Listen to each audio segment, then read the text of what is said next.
नमोस्तु नमोस्तु नमोस्तु भगवान। हम अहमदाबाद से आए हैं गुरुवर। महाराज जी, वो 5 भरत 5 ऐरावत क्षेत्र में सम्यक शिखर जी साक्षात सिद्ध क्षेत्र होता है, तो ऐसा 160 विदेश क्षेत्र में भी होता है क्या?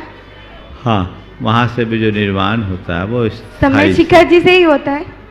नमोस्तु महाराज। चलिए। गुरुवर, मेरे और मेरे परिवार का और सब सहयोगी परिवार का बारंबार बारंबार बारंबार नमस्तु नमस्तु नमस्तु। गुरुवर, मेरा प्रश्न यह है कि पर्याप्तक, निवृत्त पर्याप्तक और लब्ध पर्याप्तक जीव कैसे होते हैं? प्रभु जैन धर्म में शाश्वत क्या क्या है, ये बताओ। पर्याप्तक, अपर्याप्तक, निर्मित अपर्याप्तक जीव कैसे होते हैं, टेक्निकल शब्द है। जो जीव अपने योग्य पर्याप्तियों को ग्रहण कर लेते हैं उनको बोलते हैं पर्याप्तक, अर्थात जो अपने जीवन के विकास में पर्याप्त अर्थात सक्षम होते हैं उनको बोलते हैं पर्याप्तक। जो अपने जीवन के क्रम के विकास में अक्षम होते हैं उनको बोलते हैं अपर्याप्त। और जो उसके क्रम को प्रारंभ कर देते हैं पर पूरा नहीं होता उसको बोलते हैं निर्वृत्ति अपर्याप्त। और उसके बाद क्या पूछा आपने? लब्धि अपर्याप्तक और अपर्याप्तक एक है। जैन धर्म में शाश्वत क्या है? जैन धर्म में शाश्वत केवल आत्मा है। चलो। महर्षि सागर से पीपल वाला परिवार की तरफ से कोटि कोटि नमोस्तु। घड़ी के सेल खत्म होने पर सेल बदल दिए जाते हैं, बल्ब फ्यूज होने पर उन्हें बदल दिए जाते हैं। मानव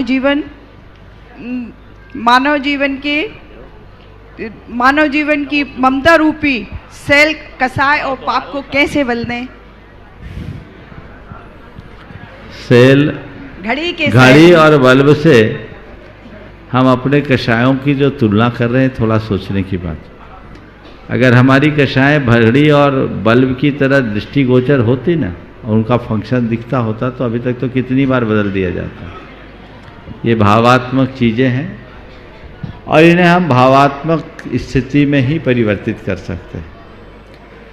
शरीर के अंग का ट्रांसप्लांट किया जा सकता है पर भावों का ट्रांसप्लांटेशन नहीं होता, उन्हें ट्रांसफॉर्म किया जा सकता है, परिवर्तित किया जा सकता है।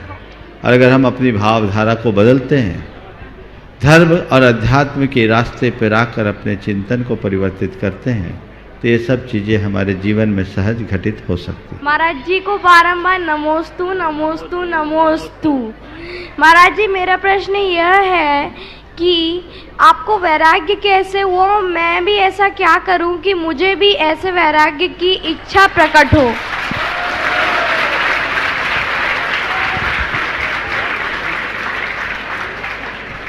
अच्छा सवाल किया और ये सवाल मेरे पास पहले भी आया। मैं एक ही बात कहता हूँ जो मेरे जीवन के अनुभव का निचोड़ है कि मुझे वैराग हुआ ही नहीं, मुझे तो राग हुआ। समझ गए? मुझे वैराग नहीं हुआ, मुझे राग हुआ। किससे? गुरु से राग हुआ और ऐसा राग हुआ कि उनका हो गया। जिस समय मैं गुरुदेव से जुड़ा था उस समय मुझे राग विराग का कोई ज्ञान ही नहीं था, कोई ज़्यादा उम्र नहीं थी न समझ थी, पर गुरुदेव का आकर्षण मुझे चुंबक की तरह खींचा। मुझे लगा कि जीवन का यदि कोई श्रेष्ठतम रूप हो सकता है तो बस यही है और मुझे अपने जीवन में कुछ पाना है तो बस केवल इनका हो जाना है। मैं उनके चरणों में अपने आप को अर्पित कर दिया। वो जो कहते गए वो मैं करता गया। उनकी सन्निधि में रहने के बाद मुझे मेरी आत्मा का ज्ञान हुआ। तब मुझे समझ में आया क्या होता है राग, क्या होता है द्वेष, क्या होता है मोह, क्या होता है भोग, क्या होता है त्याग। और मैं उन सब को स्वीकारता गया जो वो मुझसे कहते गए और आज मैं यहाँ हूँ। तुम पूछते हो कि मुझे वैराग्य लाने के लिए क्या करना है, तो गुरु से राग उत्पन्न कर लो, अपने आप वैराग्य होगा।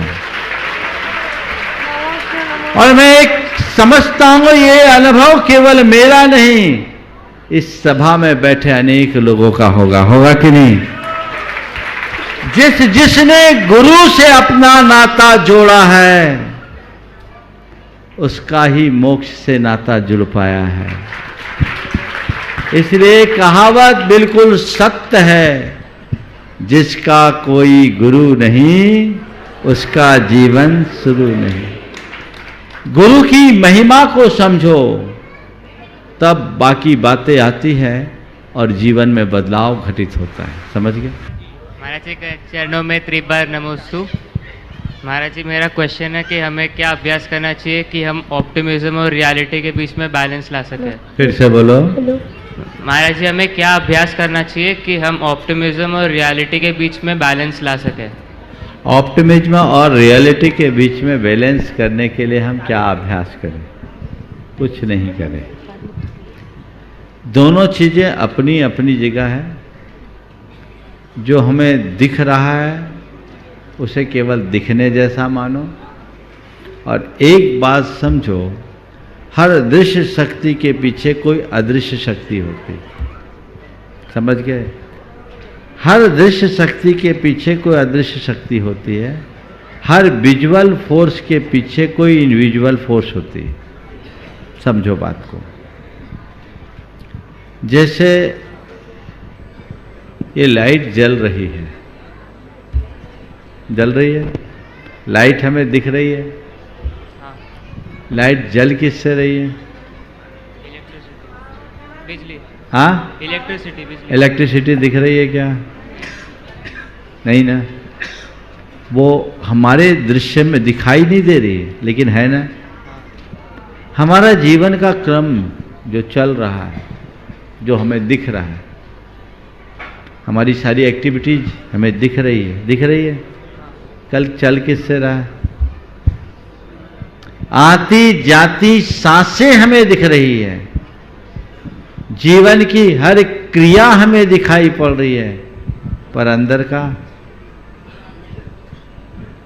पता है? बस वही रियल है। समझ गए?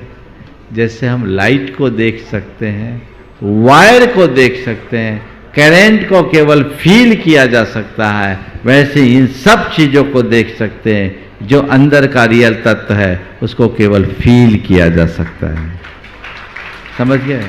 उसको जो जान लेता है वो भ्रमित नहीं होता, और उसका एक ही सूत्र है, सब में रमो रहो,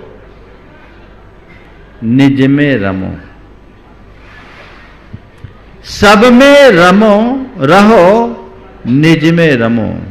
बस जो दिख रहा है वो बाहर की दुनिया है, वो सच नहीं है, और जो सच है वो हमें दिख नहीं रहा है। हम जो काम कर रहे हैं ये रोल है। पिक्चर देखे हो? देखते ही होंगे। कोई एक्टर एक्टिंग करता है, बहुत अच्छा उदाहरण है। जो वो रियल लाइफ में जीता है, जो रोल अदा करता है, क्या वो रियल होता है? हाँ? लेकिन दर्शकों को कैसा लगता है?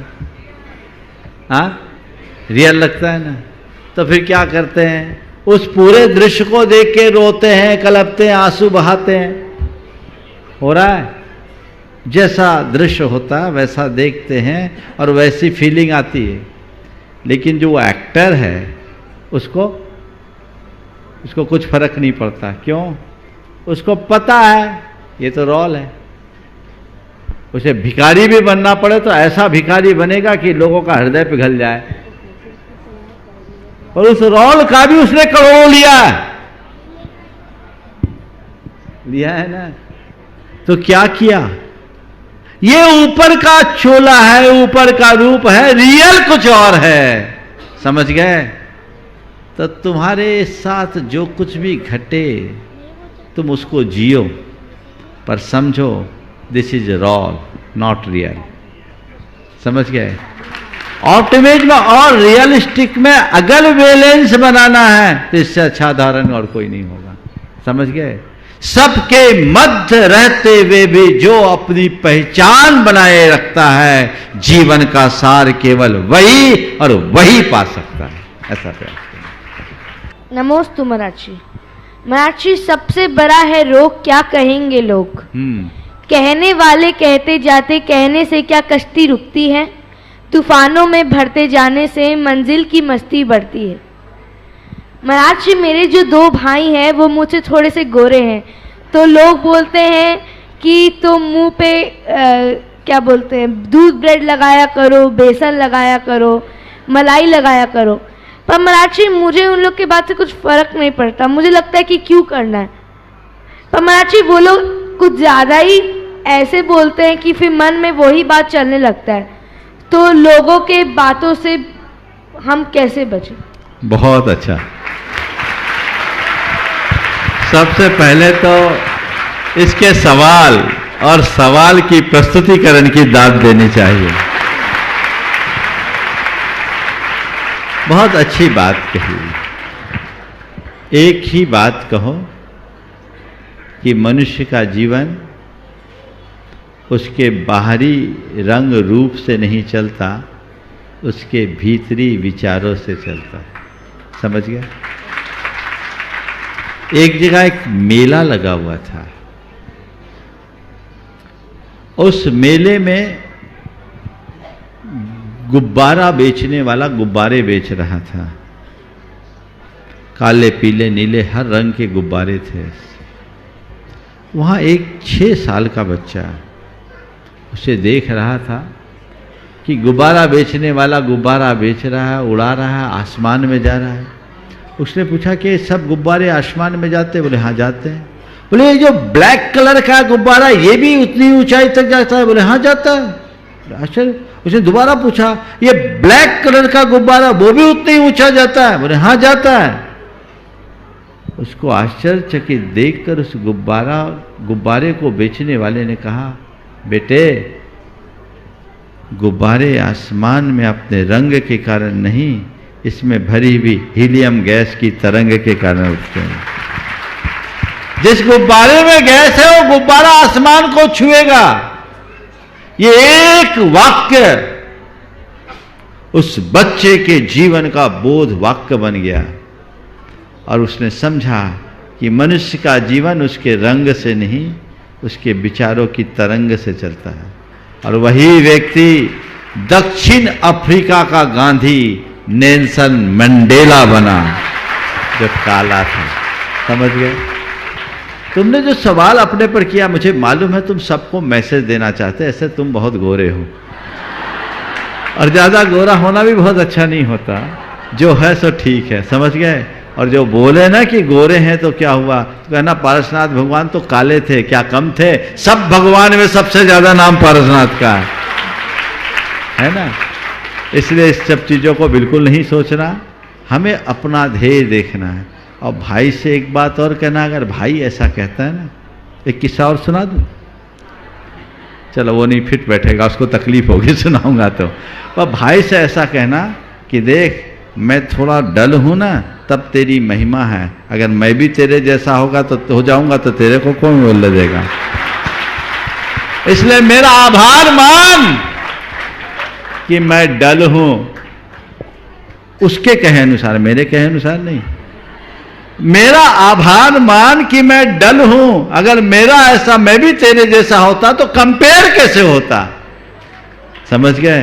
पर ध्यान रखना, मेरा कलर भले डल होगा, मेरा इंटेलेक्ट डल नहीं है, ये ध्यान में रख करके चलना है, उसी से जीवन आगे बढ़ेगा। बहुत सुंदर। नमोस्तु महाराष्ट्री।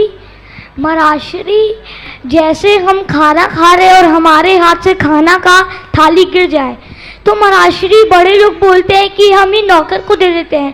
तो महाराष्ट्री वो नौकर भी तो एक इंसान ही है, जो उनके बॉडी में इन्फेक्ट पड़ेगा वो हमारे बॉडी में इन्फेक्ट पड़ेगा।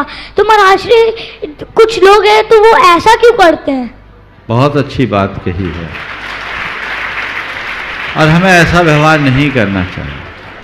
नौकर को भी इंसान समझना चाहिए और उसे इंसानियत का व्यवहार करना चाहिए। और जो लोग नौकर को अपने परिवार का अंग मानते हैं, वे ही एक विश्वास पात्र सेवक को पाने का सौभाग्य पाते हैं। मैं आप सबसे एक बात जरूर कहूँगा, आज के इस दौर में नौकर को आपकी ज़रूरत थोड़ी कम है, आपको नौकरों की जरूरत कहीं ज़्यादा है। ये बात समझने की है। हर चीज़ पैसे से नहीं मिलती, इसलिए इंसानियत को हमें समझना चाहिए और एक अच्छे इंसान होने का प्रमाण प्रस्तुत करना चाहिए। बहुत सुंदर। नमोस्तु महाराज। नमोस्तु गुरु। नमोस्तु दोनों गुरुओं के, मेरे मंडल की ओर से, गोंदिया की समाज की ओर से, मेरी परिवार की ओर से नमोस्तु। गुरुवर, माता आपका आशीर्वाद चाहना चाहती हूँ। 4 बार से मैं ये विधान अटेंड कर रही हूँ। इसमें मुझे बहुत विशुद्धि और कई उपलब्धियाँ भी प्राप्त होती जा रही है। पिछली बार अनंत चौदस के दिन नवदा भक्ति कर आचार्य श्री को आहार देने का भी सौभाग्य प्राप्त हुआ है। मात्र आपकी आज्ञा के, आचार्य श्री की आज्ञा का पालन करते हुए निज का कल्याण करना चाहती हूँ। मात्र यही आशीर्वाद चाहती हूँ। प्रश्न ये भाभी करनी चाह रही हूँ। ओह हाँ। दो महाराज की चरणों में मेरे परिवार की तरफ से और मेरी तरफ से त्रिवाल नमोस्तु नमोस्तु नमोस्तु। महाराज जी, मैं सिद्ध चक्र विधान आपके सानिध्य में संस्कृत वाला करने के लिए मैं जब से आपका विधान शुरू हुआ है, जब से मैं भावना भा रही थी कि मैं आपके सानिध्य में विधान करूं। पिछली बार मैंने 8 उपास करके विधान की और अभी मैंने कोई प्लानिंग नहीं थी, कुछ नहीं किया था महाराज जी। 2 दिन में मैं यहाँ आई और मेरे यहाँ आके ये भाव हुए कि नहीं, मेरे को उपास करना है, मैं उपास से करूँगी। और महाराज जी, मैं आगे भी यही भावना भा रही हूँ कि अगली बार भी आके मैं उपास से विधान करूँ। तो महाराज जी, भावना भाने का इतना महत्व है तो सिद्ध चक्र विधान करने का कितना महत्व होगा महाराज? देखिए, बात बिल्कुल सही। आपने अपने भावना का फल पा लिया। आपने कहा भावना का महत्व हमने इतना देख लिया, तो सिद्ध चक्र विधान का क्या महत्व है। मैंने पहले ही दिन कहा था, सिद्ध चक्र विधान से और कुछ मिले या न मिले, शुद्धि जरूर मिल जाएगी, और जिसके जीवन में शुद्धि होगी उसको सब सिद्धि अपने आप प्राप्त होगी। ओ चलिए, बोलिए, चलिए। नमस्ते महाराज जी। अगर हम पुराने मंदिर का जीर्णोद्धार करना चाहते हैं तो उसमें की मूल नायक की मूर्ति वो भी खराब हो रही है, तो वो बदल सकते हैं क्या? और बदल सकते हैं तो पहले महावीर भगवान की मूर्ति थी, अभी गांव के कुंडली के हिसाब से शांतिनाथ भगवान की मूर्ति मूल नायक बना सकते हैं क्या? देखिए, ये सब चीज़ें इस मंच का विषय नहीं। मैं सामान्य नियम आपको बता देता हूँ। कभी भी मंदिर का जीर्णोद्धार हो तो विधि विधान से होता है और उसकी सारी प्रक्रिया करके ही संपन्न करना चाहिए। और किसी भी मंदिर में जो मूल नायक भगवान हैं, भविष्य में भी मूल नायक के रूप में उन्हीं भगवान को रखना चाहिए। उस वेदी में उस भगवान की कितनी भी बड़ी प्रतिमा रख सकते हैं। जैसे कोई पार्श्वनाथ भगवान का मंदिर है तो पार्श्वनाथ भगवान की आप चाहे जितनी बड़ी प्रतिमा मूल नायक के रूप में स्थापित कर सकते हैं, पर पार्श्वनाथ भगवान के मंदिर में आदिनाथ को भगवान को बिठालना ठीक बात नहीं। सकल दिगंबर जैन समाज सतना एवं शांतिनाथ दिव्य घोष परिवार की ओर से दोनों महाराज जी के चरणों में 3 बार नमोस्तु। महाराज श्री, मेरा प्रश्न ये है, जब हम लोग पूजा करते हैं तो जल चढ़ाते समय बोलते हैं जन्म जरा मृत्यु विनाशनाय जलम निर्पामति स्वाहा, लेकिन अगर हम सिर्फ जन्म का ही नाश मांगे तो जरा और मृत्यु तो होगा ही नहीं। तो ऐसा क्यों होता है कि हम तीनों का नाश मांगते, जबकि जन्म के नाश से ही जरा और मृत्यु अपने आप नाश हो जाएगी? बिल्कुल ठीक है, जन्म नष्ट होगा तो जरा और मृत्यु तीनों हो जाएंगे, लेकिन हमको तीनों से डर लगता है, इसलिए हम तीनों ही निपटाना चाहते हैं। हम लोग होशियार हैं, बनिया हैं, हम तो एक ही टिकट में सब मजे लेते। लेकिन एक विशेष बात आप सबसे कहूँगा, ये जो हम लोगों के यहाँ आज वर्तमान में परंपरा चल पड़ी है, बहुत ध्यान से सुनना। जो बात मैं कहने जा रहा हूँ आपके लिए हो सकता है हजम न हो, लेकिन इसे ध्यान से सुनना।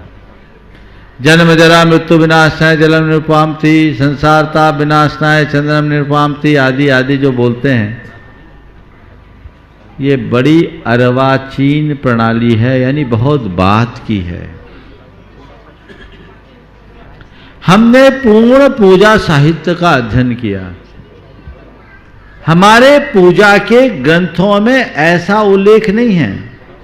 हमारे पूजा के ग्रंथों में उल्लेख है, मैं जल से आपकी पूजा करता हूँ, मैं चंदन से आपकी पूजा करता हूँ, मैं पुष्पों से आपकी पूजा करता हूँ, अक्षत से आपकी पूजा करता हूँ, नैवेद्य से पूजा करता हूँ, दीप से करता हूँ, धूप से करता हूँ और फल से आपकी पूजा करता हूं। मूल तो ये है, बाद में लोगों ने कर दिया जन्म जरा जलम निरुपमामी थी, उसको कर दिया जन्म जरा मृत्यु विनाशनाय। अब कहने लगे मिथ्यात मल विनाशनाय, क्रोध रोग क्रोध मल विषकसाय विनाशनाय, मान कसाय विनाशनाय, माया, ये सब लोगों ने जोड़ना शुरू कर दिया। हमको तो तब हंसी आती है जब चौका में हम आहार करने जाते हैं और आप लोग कहते हैं क्षुधा रोग विनाशनाय नैवेद्यम निरुपमामी। अक्सर बोलो हम अपनी क्षुधा रोग मिटाने के लिए आए हैं और आप बोल रहे हो,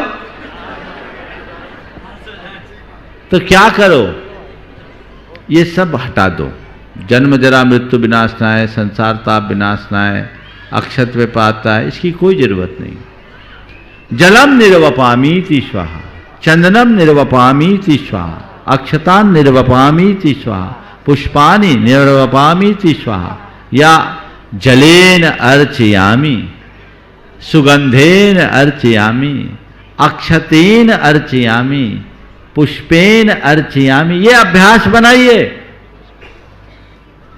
तो हो सकता है। और आप लोग भी करते क्या, 2 बूंद चंदन ऐसे छिड़कते हो गए, संसार ताप विनाशना है। इतनी जल्दी संसार ताप भी नष्ट होगा। उत्तम द्रव्य से अपनी भक्ति को प्रकाशित करने का नाम पूजा है। अब ये सब चीजें जुड़ गई, अब आपकी इच्छा आप करो तो दोष नहीं है, पर ये एक प्रयोग बहुत बाद में आया। सारे पुराणों में देखो, आदि पुराण को पढ़ोगे, भरत चक्रवर्ती भगवान ऋषभदेव की पूजा कर रहा है तो वहां ये मंत्र नहीं बोला गया जन्म जरा मृत्यु विनाश। मैं जल से पूजा करता हूं, जल के विशेषण बना दिए, सब उत्तम नदियों के जल से आपकी पूजा कर रहा हूं, मलयगिरी के चंदन से आपकी पूजा कर रहा हूं, उत्तम साली से निर्मित अक्षतों से आपकी पूजा कर रहा हूं। लेकिन कहीं ऐसा नहीं लिखा, ये सब बहुत बात की बातें हैं, समझ गए? तो वो अब आपके विवेक पर मैं छोड़ देता हूं, नहीं तो कहोगे महाराज जी तो इसका विरोध करते हैं। मैं विरोध कुछ नहीं करता, तुम जानो पूजा करो, बाकी झमेले में मत पड़ो। जो रास्ता था वो मैंने बता दिया। बहुत बहुत आशीर्वाद पूरे दिव्य घोष की टीम को। बैठ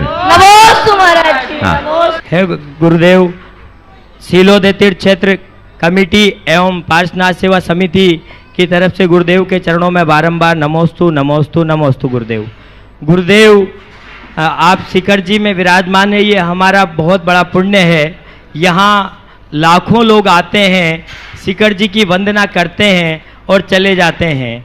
गुरुदेव, लोग शिखर जी की वंदना करने आते हैं और चले जाते हैं, परंतु अंतरात्मा की यात्रा करने के लिए शिखर जी का ऐसा क्या महत्व है कि लोग इसे अंतर आत्मा में ही बसा ले और शिखर जी की तरह सिद्धालय में जाने के लिए लालायित रहे। नमस्कार। मैं बोलता हूँ शिखर जी को अंतरात्मा में बसाने की जरूरत नहीं है।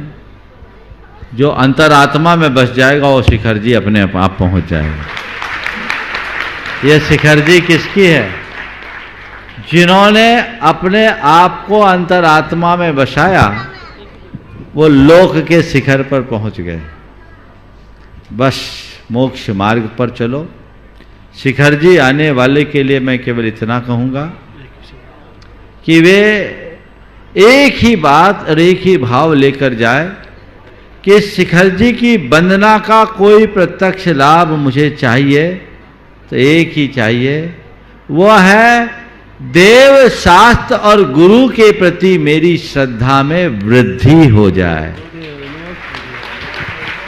अगर मेरी श्रद्धा में प्रगाढ़ता आ गई तो मैंने शिखर जी की वंदना का सच्चा लाभ प्राप्त कर लिया।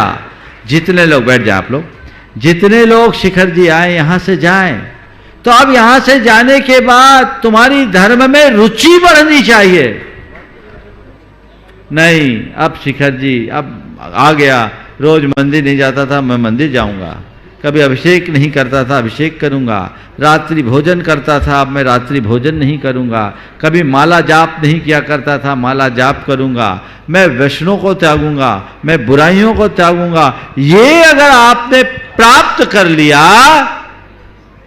तो समझना हमने शिखर जी की वंदना का पुण्य लाभ ले लिया।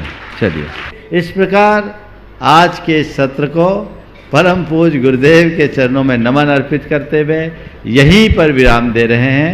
बोलिए परम पूज्य आचार्य गुरुवर श्री विद्यासागर जी महाराज की।